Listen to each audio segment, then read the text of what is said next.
Hi, I'm Deborah Henson-Conant, and this is Kathleen Wiley.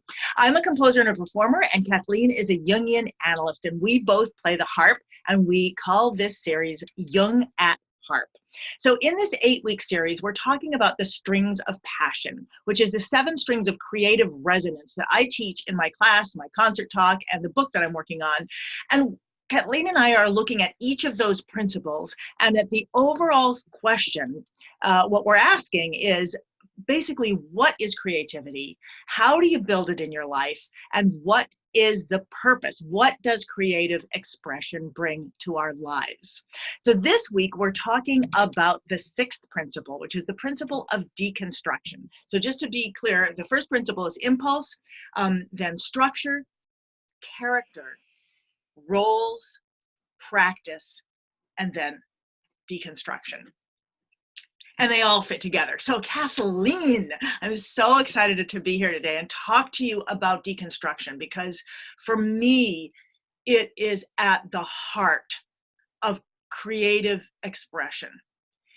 Because deconstruction, and basically deconstructing the strings of passion is a deconstruction. Mm-hmm. But I think that I was talking to my therapist yesterday, and I was talking about how this whole idea of that I struggled with as a child, like everything has a place and everything goes in its place. And I couldn't figure out what the place was for things. I couldn't figure out what was like something else. So while one person might see all papers as being the same thing, to me, a chair was like a symphony. Because it was, that's how so what was like what was a very different thing for me. And one of the things that really hit me as a child when I was about 7 was the whole idea of opposites, for example, that people would say, like, that's opposite, meaning it's so different. And I looked at it and I was like, well, no, opposites are exactly the same, except for one teeny tiny thing. Like black and white are both colors. They're both, sort of an all or nothing. So, and a boy and a girl, exactly the same thing. Exactly, except for one thing, gender. It's not like a boy and a glass of milk. Like, those are much more different than a boy and a girl. Mm-hmm. So this whole idea of what's different and what's alike, and what belongs with what, very, very, very confusing to me. And so deconstruction down to like what something really is. And we talked about this before, the idea of the noumenon, what something is, as separate from how it's appearing physically in the world in the moment. Mm-hmm. Has been a huge part of my life, both in a practical way, as in what goes with what, and in a creative way, as in, wow, you could break down a chair, you could break down what a chair is and make it into a musical composition, because it's got structure, it's got, anyway, so this is kind of where I'm coming from this week about deconstruction. What would you like to say about it? Yeah, so what I want to say about deconstruction to start with is that in Jungian analysis, part of what the initial process is about is distilling things down to their purest essence. I mean, this is a principle in alchemy, which Jung as well as others saw as a metaphor for individuation, that we have to be willing to get beyond the form and the largesse to the seed. That's how I like to think about it. And that the seed is the essence. And so there's another principle in alchemy, dissolve and coagulate, meaning everything's got to get dissolved. All the structure has to be done away with, so that as it dissolves, things can then come back together and coagulate, create a different form. So that's what a caterpillar does. Right. It goes into that cocoon, a safe place, mm-hmm. completely dissolves, which is a huge act of surrender. Mm-hmm. And then it No, what does the word coagulate mean? Do you happen to know? Yeah, when something coagulates, it comes together. So a coagulation, like blood will coagulate. Sure. If you spin it, it makes a solid. It goes from liquid to a solid. You happen to know the etymology of it? Like what I the, don't. okay, doesn't matter. It's We'd just, have to look it up. I'm sure it's Latin coagulare. oh, that sounds icky. but the whole idea is that there is this alternating, the opposites of dissolution, things just kind of becoming in a liquid fluid state, Right. the flow, and then things coming back into a fixed form, Right. coagulated, something that's more solid. So in any creative process, there are all of these ideas that begin, and perhaps images and experimentations on the harp or with voice, that we might say are things that are coagulated, that over time may actually dissolve, so that the urge, the prompt, the feeling that's behind it can be experienced in its fluidity, so that a more complete form, a more complete expression can come about. That's really interesting. My brain was going to, my brain was going to the fact that I will sometimes put a lot of things in my life that seem disparate because I want to see how they play on each other, because they break each other down. But I think you're talking about something different. So talk a little bit more about what you're talking about. Yeah, because we're not talking about something where there are opposites, although there can be opposites that are inimical, that are hostile to one another, or that actually thwart one another in a negative way.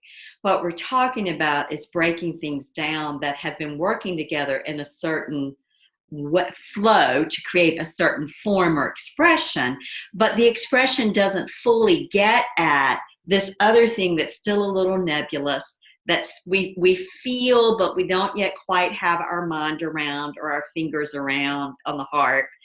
And so we're willing to let go of this expression we've created, the form, the musical score, the way it's going to sound, to go back and experiment with other expressions of the form, or other expressions of the essence, the feeling. My brain is going a lot of ways, and one of them is because I'm thinking about an analysis, which we've talked about before. It's not like you need to get a new brain.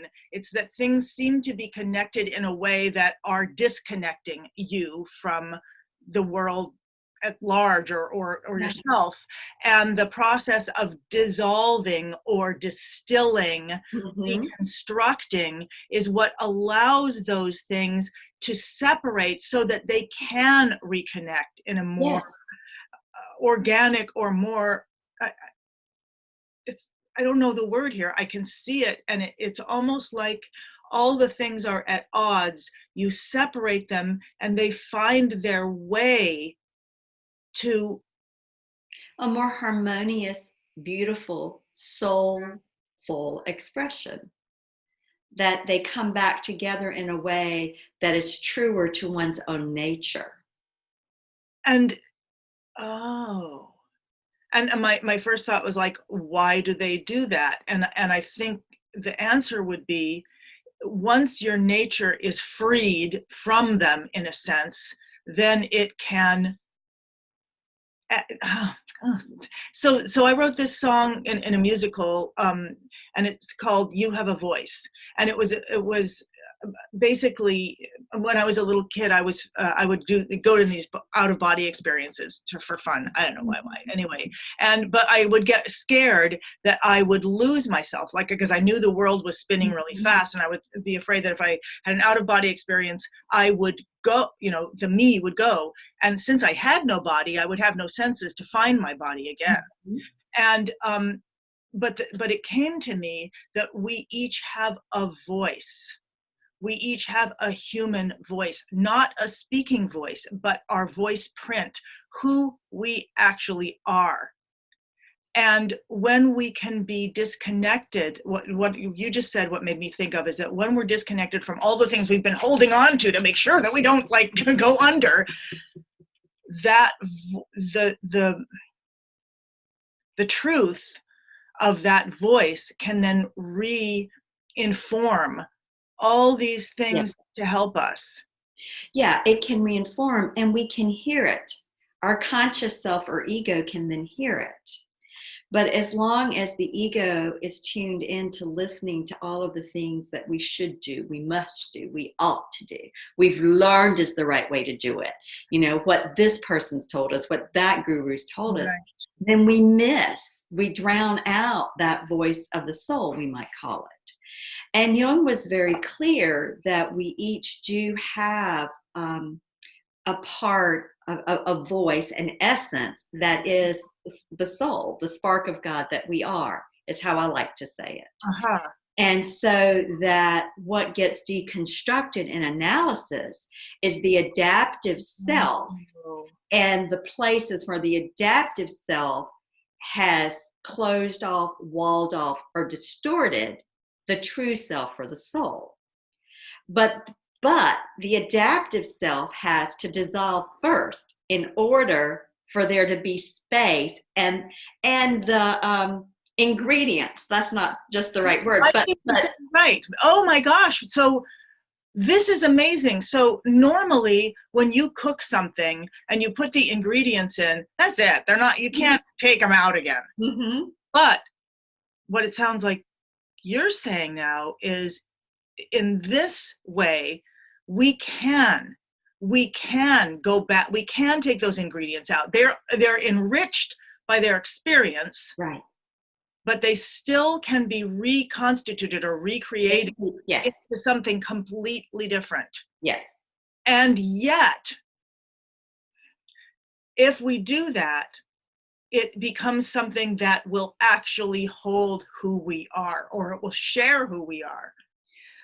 That's right. It will give us a form that reflects most accurately who we are. It will give us a personality, a way of thinking, moving, experiencing that is truer to our heart and soul, is how I like to say it. And again, this is a process not that we can make happen, but it's a process that we facilitate like a gardener. You know, I mean, you're creative musician, you know, you can't make the creative project come together. You can garden and you can set up an environment and you know, fertilize and weed, all those things to facilitate it. But you can't force the growth. I have a term for that, which is creating conducive conditions. Yeah, there you go. To set that up. And now I've derailed myself from something I wanted to ask you. Oh, so here's my question. I mean, I distilled the strings of passion and put them in the order that they're in, and yet, you know, and just following, but for myself to understand what the creative process is and how to be able to access it in a really day-to-day way in everything that we're doing. So it's really interesting to me as you're talking about deconstruction. Like, part of my brain is like, well, then why didn't we have that first? That should be the first one.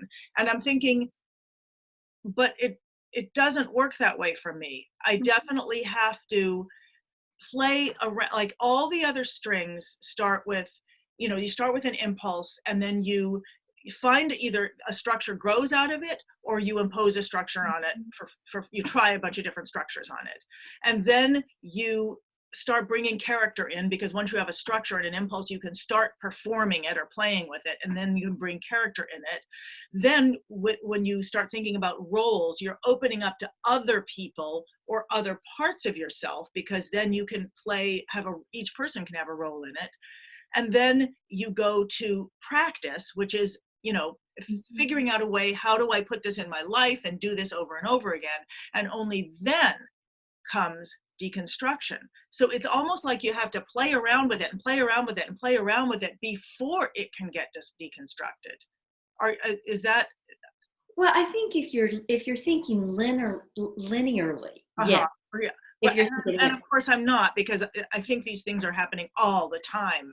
I think that's it. I think what we really have to see is more holographic, and the alchemical stages of transformation are the same. You could really enter into this process at any one of these strings.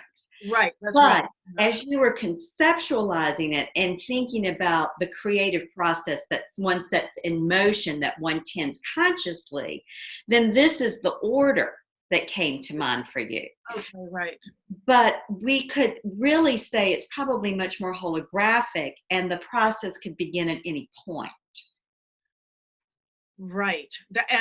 And once you get started, it does, there's I don't find that there's any way to consciously think about all the strings at the same time. So Right. I'm focus on one, unless I'm in liftoff where I'm really in the flow. Mm-hmm. I would bring each one of them in at a certain moment to help me heighten that. Right. Unless, yeah. So let me come back to the question: why creative expression? What does it bring to our lives? Aliveness. Fulfillment of one's true nature. Oh, life itself, I see. Yeah, I mean, for Jung, creativity was an instinct. He said that, it's one of the 5 instinctive factors in psyche. It's creativity. Say them again. What are those 5 again? Hunger, Which sexuality, desire, right? right? Okay. Wanting union, movement, the desire to literally move as well as that flow, self-reflection, and creativity. Is that 5 or 4? That's 5. Hunger, sexuality. Oh, sexuality. Missed that part. Missed that part. Missed it. But what is sexuality? I mean, why is it different than hunger? It's about the desire for oneness. Oh, for connection with another person. Or oneself. Oh. Or the divine mystery. It's about that desire for that sense of oneness. Okay. Which usually gives rise to an experience of bliss. Oh, so from isolation to connection? Yeah, I mean, it can be you could have a sense of oneness playing your heart. Right. In those moments, and in the esoteric mystical traditions, they say those experiences of oneness last, even for the great spiritual masters, no more than 30 minutes. We can't live there all the time. Just like when you literally have sexual intercourse and you have orgasm, it doesn't last that long if you think about it. But it is that experience that is very satisfying, and it's something that we yearn for, and it seems to give us an energy that we don't get any other way, whether it's oneness with the person you love, or oneness with an environment where you have that, what people usually consider a numinous experience, an experience of the divine in some way. So where their form and everything splits, and you really just experience being without form. Yeah, and I don't know that it's a splitting. I think it is more a dissolving and dropping into the essence. Right. Oh, dropping in. Yeah, dropping into the essence. I don't think it's a splitting, because I think in those moments there is a wholeness. Now, sometimes what does happen afterwards is the ego doesn't know how to integrate it, and a split can occur. But I think the experience itself is actually one of wholeness and a dissolving into, dropping into the beingness, the flow. Right. And I see, the realness, like you really are, versus all the other stuff. And I want to go back. You said something about alchemy, as if we all know, but talk a little bit about that. When I don't know it technically, but when I called my project Invention and Alchemy, to me, what it meant was invention happens in the lonely mind of a human, according to John Steinbeck. The invention is that singleness. And what I discovered as I started collaborating, especially with symphony orchestras, which that project was that what happened when the individual is together with others, or when my idea gets expressed by others, is something beyond what I could imagine. Mm-hmm. It felt like alchemy, like magic, and it felt like that real, more 1 and 1 equals infinite. Right, right, right. Well, alchemy was a medieval science that is said to have attempted to turn all base metals into gold. Right. So it's a beautiful metaphor for working with whatever comes up in our psyche and our personality mind to turn it into the gold of soul. And indeed, what you were talking about with the orchestra, the image of the test tube, the little beaker, here you are in the lab of the symphony orchestra, the stage, and that's the beaker that's holding all of the symphony orchestra players and you and the director and the conductor, and you see what gets created. And sometimes, like in high school chemistry, it smells good and it's pretty, and other times it's pretty stinky. But that's alchemy. And when we understand, and it's way too complicated to try to talk about here, but when we have a working knowledge of those stages of alchemy, like deconstruction, we could say is a stage. Things the dissolution is a stage, coagulation's a stage, death is a stage, mortificatio, they're Latin words. Wait a minute, what's mortificatio? It sounds like a terrible pasta that I would never want. Death, it's about death and dying. I mean, anyone who's individuated has undergone many deaths and is fortunate to live more than one life in the same body. Things fall apart, relationships, jobs. This is a big subject. Could you talk a little bit more about this? Is this a Jungian thing? Is this about mortificatio?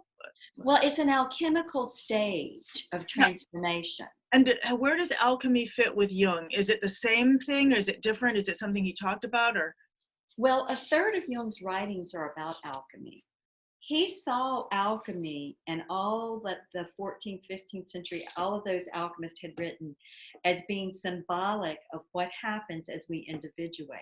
So from a Jungian analytic perspective, alchemy is a symbolic system of understanding what we undergo as we become more whole.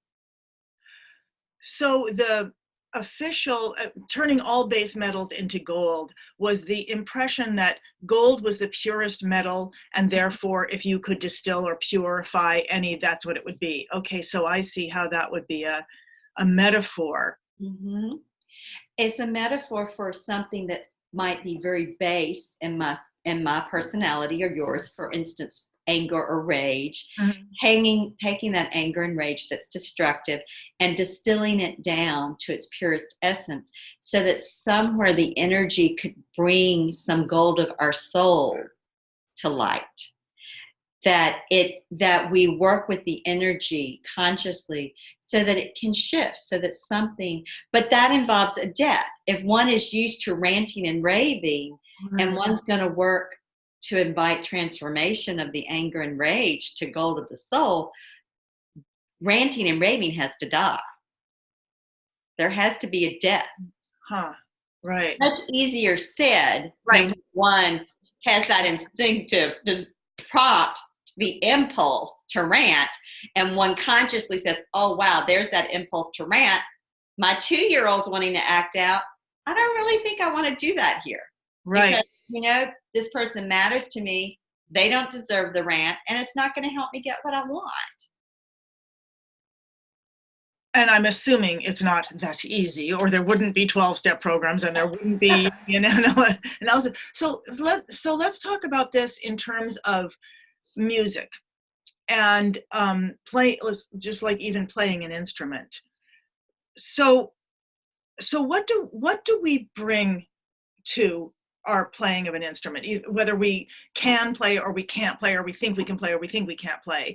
What do we bring to it, and how can deconstruction, I often think of deconstruction as a well, in two ways, as a composer, but also in the invention of this instrument in particular.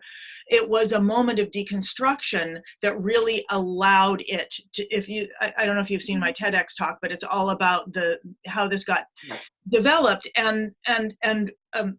The builder that I was working with was going from the idea of a harp and pushing forward with the idea of a harp, as they understood how a harp was built, and reaching a point at which it wasn't working. It was too heavy. It couldn't do what it needed to do. It couldn't be worn. And at that moment, I said, don't look at it as a harp. Look at it as a bicycle. Look at it as the frame of a bicycle, because it's really no different. I mean, okay, this is where we go to the beginning. To me, it's no different. It is the frame of a bike. It's no different. The only difference is on a bike, you have wheels, and on a harp, you have strings. But to me, there's no difference. And so if there's no difference, they could go to the bike builders and ask about building the harp just like a racing bike, which is what they did. And that was the moment of deconstruction that allowed this instrument, the DHC, to then, actually become an instrument that's now played all over the world. But up until that point, until that moment of deconstruction, where it could stop being looked at as and built as a harp and could start being seen without that constraint, there was no way to move forward. So that's how I've seen it. I've seen it in what other people would call innovation, but I guess I see as deconstruction. But I don't really know how I would do that in my playing. Well, I think you do talk about doing that when you break things down to chord structures instead of worrying about every note. Oh, okay. So we're still, right. That's one way you talk about it. I also think when you talk about doing in the 5-part structure, the arrangement, the introduction. In a way, what you're doing there is you're taking the melody and deconstructing it so that some other expression of those chords, of that tempo, that will augment, amplify, enhance the melody can come into being. Right. So I'm talking about gestures at that point. So for anybody who doesn't know this, when I break down for music students how to create an arrangement of any piece that's infinitely, expandable, I talk about a form that I saw happening over and over again in jazz and in classical music and in writing even, which is where you have, an introduction, which is an induction, bringing people from the world of silence to the music, the world of sound, and how you want to bring them in. The second is stating what you're talking about, stating the melody with clarity. And then there's a middle section of exploration, any kind of exploration. And then there's a final return to home where you clearly say the melody again, and then there is, or the theme or whatever it is you're using. And then there's the last moment where you're letting people lightly down and slightly changed. You're giving them a way out of that world, which is an ending. And if you break down music to that structure, that simple, then you can use it with any melody. You could use it with anything. You could build a dinner that way. You could, you could make a dance that way. It doesn't matter. It's you've taken it away from the notes, and that definitely opens up freedom. Right.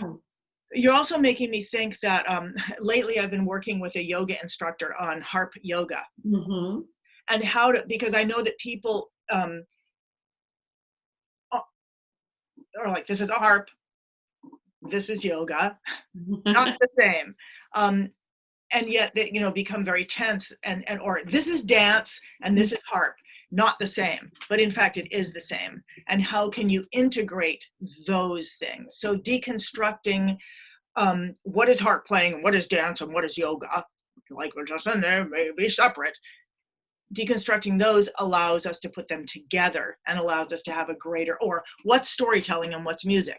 So I see that breaking down, deconstructing, taking things out of their home so they can come together allows for new things. And the thing I love the most is it allows that each person like each person in my academy Mm-hmm. brings a different life. Mm-hmm. And therefore, they can use the same principles and they will create a body of work or a way of performing that is like them and no one else. Mm-hmm. Yeah, which again is the heart of Jungian analysis, is that you become more of who you are. So your goal with your Hip Harp Academy is that the musician who comes to you, or the creative who comes to you, becomes more of who they are in their expression with their music. Right. Yeah. And they're able to express more of who they are. Yeah. And then they can engage more. We can, me too, engage more with the world as who we are. Right. And then we literally are taking our place, playing the role, putting, I always think of it as a puzzle piece, Mm-hmm. or a mosaic piece. We're actually putting that, taking that, being that piece that we are, that nobody else can possibly play. Exactly. And I think in one of the other of our series, we talked about how everybody has a unique fingerprint, and they're showing now that everybody has a unique voice print. And so what we're saying, and what Jungian analysis would say, is you have to be the you are, because there is no other. Right. And if you aren't that, then the world loses. The same for you as the musician, composer, creative. If the creatives, all of us, don't take our place with our expression and play the music of our soul, it isn't going to get played. Because there is, as you're saying, there's a similarity we all share, but there's also something unique. And it's that unique thread that we want to get down to when we distill everything to its essence. As far as I'm concerned, for the person, the individual, the essence is that unique soul that they are. It's whatever it is that is unique to them. Right. And I couldn't agree with you more. Mm-hmm. And my, student self in my brain is like, yes, but how? I mean, because I'm considered a highly creative person, and I am still, and I'm sure I always will be, working with that question. How do I take that place? And one of the things I've discovered, and it's interesting because it has to do with deconstruction. One of the things I've discovered is that teaching others is a huge part of being able to deconstruct and then find out how to do it myself, or have me deconstructed. And it's something that I encourage everybody in my academy. Learn something, teach it. Learn something, teach it to someone else, because that's how you'll get it. But let me just open up the question to you. How can, by the way, this is another reason I love working, that everyone in my academy is a grown-up. Right. It's not that I don't like children. It's just that, to me, it's fascinating. What is the life you brought to this? And then how do you use the harp as a platform to express what only you know? So talk to me about how, like, if you were my teacher and you were going to tell me how to do this, and I have this instrument, what would you say? It's the same thing I've said before. It's being willing to engage and be in relationship to whatever comes up inside of you, to get to know it, to explore it, to follow it through these principles, to get to the essence of you that's in whatever that thought, feeling, desire is. And it is, it is magic, but it isn't magic. We want this magical, this is the right formula and how you do it. But it's like the chemistry experiment. Every time we do it, it's a different experiment. Right. It's fresh.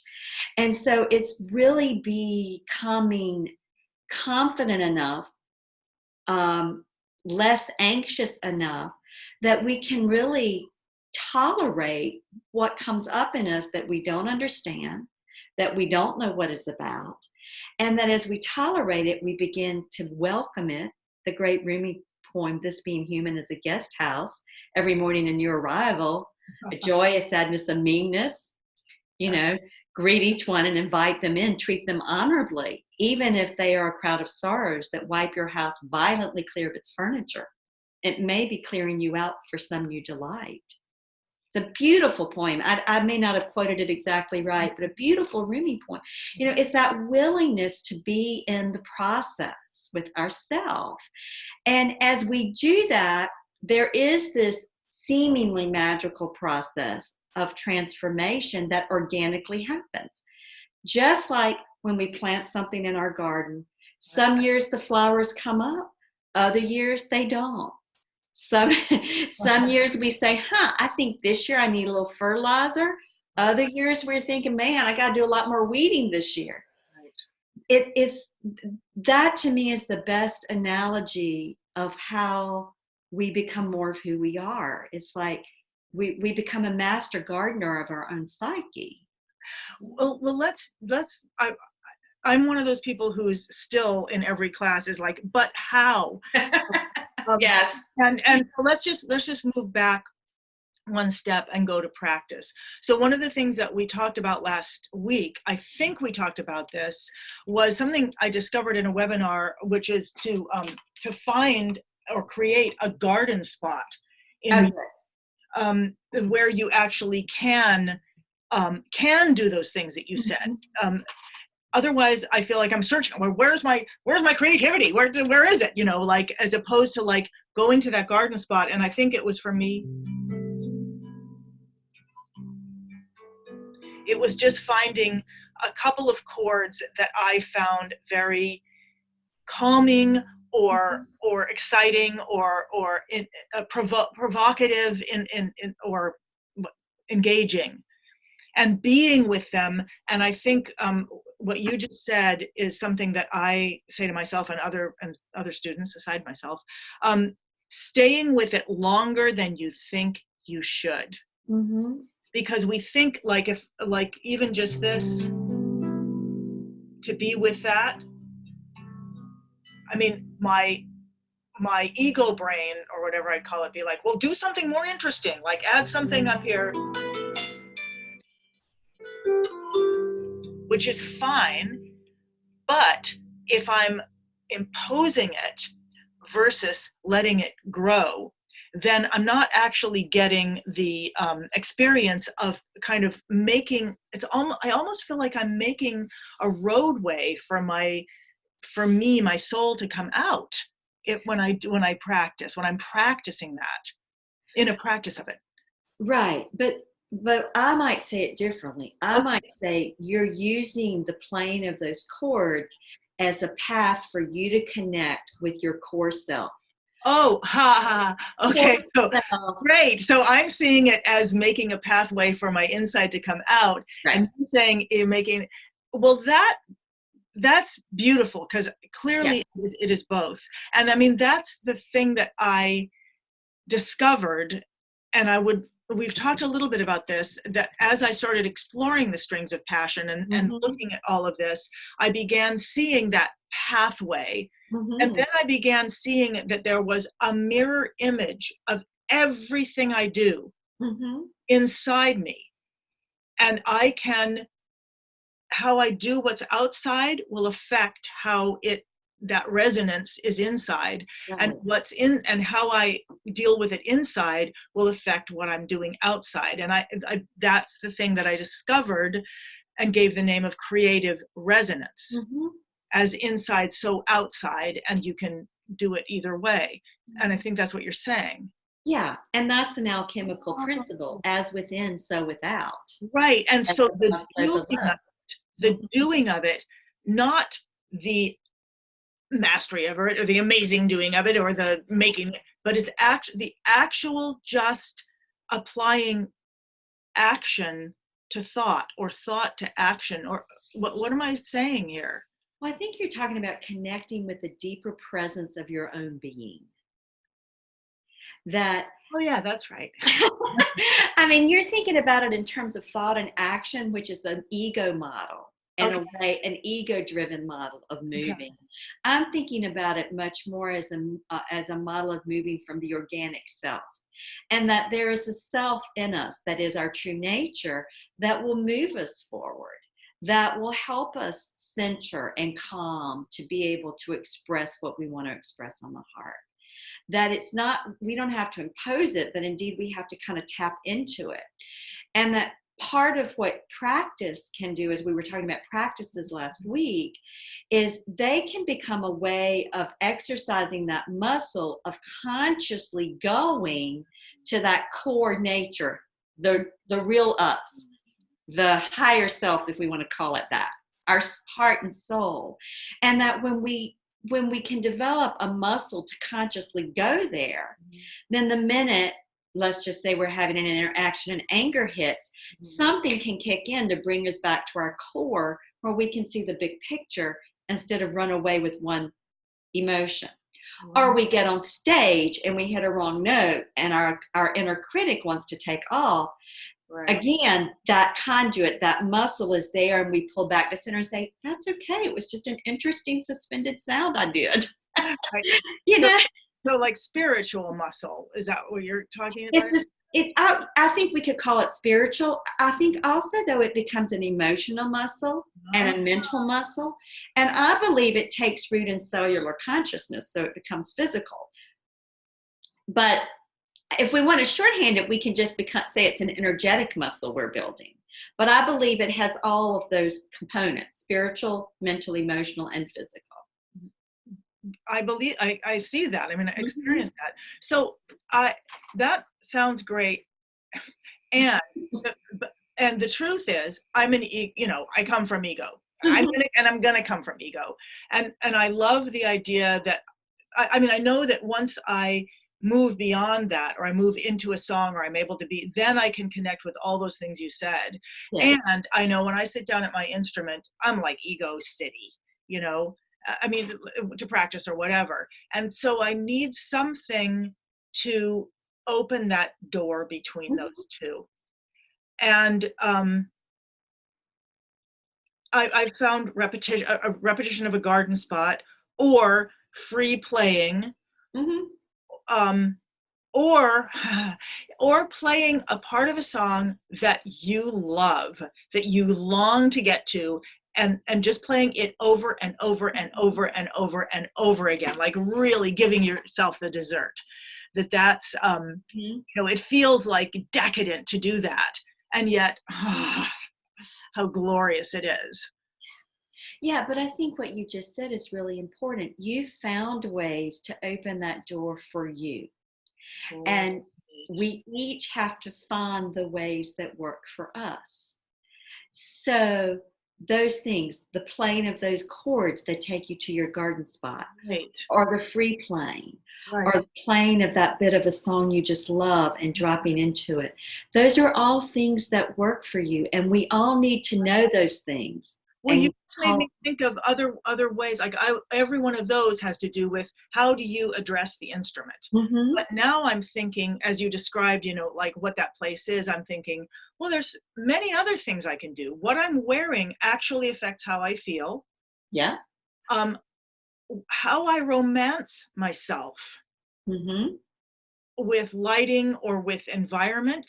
And how I can romance myself. I could romance myself much more than I do, and that would bring me closer to that as well. What else? Well, one of the things that I do when I'm presenting, even when I'm presenting in front of 200, 300 people, is I always present barefooted. I take my shoes off. People always comment on that. But you know what? Taking my shoes off and being barefooted helps me physically stay more grounded. And it keeps me from worrying about what I'm going to say or how the audience is going to respond. And it just lets me go with the flow of what I'm doing and what spirit is creating through me in the moment. And it allows me to trust all of my studying, all of my training, all of my preparation. And when I, in the last year, began to bring that attitude to my harp, it totally changed my experience of the harp, because I was way too worried about getting it right, whether it was doing it this way, doing it that way. But when I began to start by just thinking, okay, I'm just the instrument that spirit plays, the instrument of the heart. And how do I help myself just trust that? And you talk about this a lot with the use of the soundscapes, and even if it's one note, it's Right. like relaxing that what flows from us will be enough, even if it's the one note. And so that's one way I do it. I do think sports psychology, meditation, a lot of coaching practices have kind of quote systems of do 1, 2, 3, 4, 5 steps to get in touch with your center.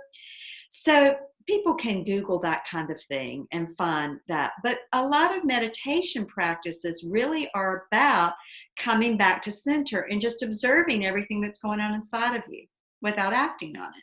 So I gotta know, do you now play your harp barefooted? Or is that? Often, yes, when I'm home. Well, in fact, I'm not barefooted right now, but I don't have on shoes. My feet were cold, so I have on socks. But yeah, I mean, it makes a difference for me. Wow. Yeah, and so it's kind of interesting. I mean, I'm thinking about a couple of gigs I've done with John, and I just take my shoes off. Nobody knows. Nobody really. I mean, although when I present, people often do comment afterwards about that I was barefooted, and they loved it. That's great. I still have on the dress that helps me feel confident and professional, but I'm barefooted. So, I mean, so I think that what we're both talking about are things that we experiment with, and perhaps what I do, what you do will work for someone else. Perhaps it won't, but it opens the door to their being able to play with that.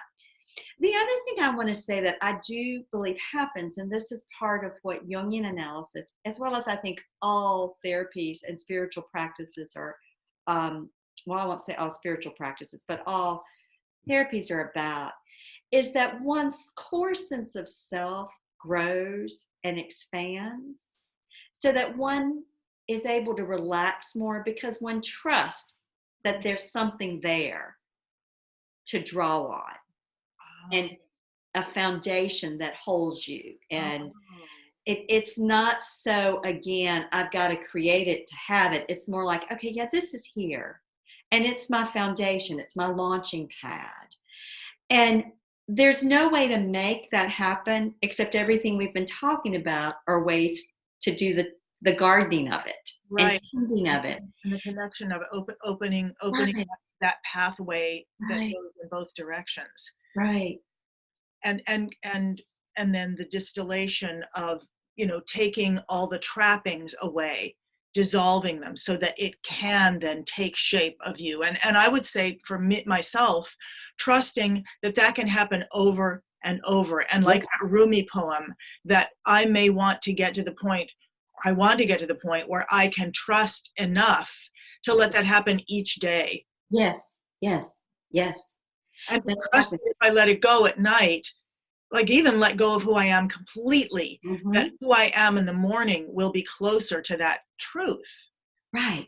And that there's a core you that's going to hold, that what you're letting go, as the Eastern traditions would say, is really the illusion of who you think you are. But the core self will hold. Your true nature will hold. And I think this again applies to music with deconstruction, that we're trusting as we take it apart, we take certain notes out. For instance, I've just finally gotten it that if I'm learning a song and there's one note that keeps hanging me up, let it go. Figure out something else for that. That we trust that the core of it is still there, the integrity is still there. I just keep thinking of the words of that song. You have a voice that's yours alone. This is the tie that binds you. Deep of evermore. That's how your soul can find you. And you have a voice that tells a tale. Nobody else can tell it as well. This is the tale, the song, the story of you. So raise your voice, for in the end, it's all you have to bring. And beautiful. Yeah. Beautiful. Right. And that really breaks it down to, why we're deconstructing is to actually get to that voice. That's right. So I think that we've brought out a lot of different ways that people can do that. Yes. And wow, Kathleen, this I loved this. I just love this whole series, and I'm excited that next week is liftoff. Yes. What that means. Is there any last things that you would like to say today?